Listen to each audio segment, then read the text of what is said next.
Tommy, not necessarily the position you want to be in heading into mid-December, but do you try to kind of embrace like the spoiler role when you're playing teams like Cardinals are fighting for a playoff berth, Falcons, Bucks, the last 3 weeks? I think it's important because it's our job to do our best each Sunday and to fight for something.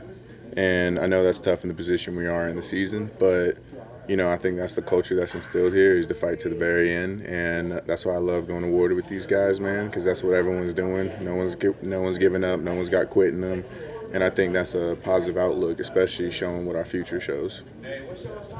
I've heard it before. People will mention just the significance of learning how to win, building that culture. How do you view that, especially at this point where there are still a few games left to be had? I think continuing to find stuff to get better at each week is kind of instills that kind of culture, and that's what we've done as a coaching staff, as a team, as players. Is hey, what did we clean? What did we do good last week? Not just forget about it.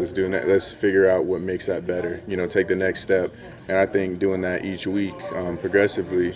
Fortunately, it wasn't the best game last week, but the last few games you've seen the success of like, hey, keep building, and that's kind of the culture that like we want to set.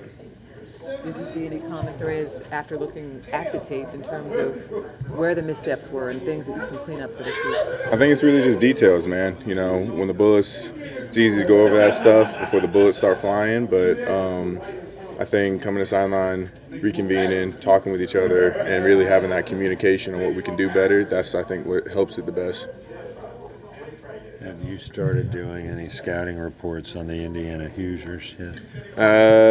You know what? Me and Ian Thomas, we got a good little bet going. He thinks Indiana's got a chance, but I know Irish are going to pull it off. And the loser has to do what? Wear a jersey and make a donation to any one of our charities.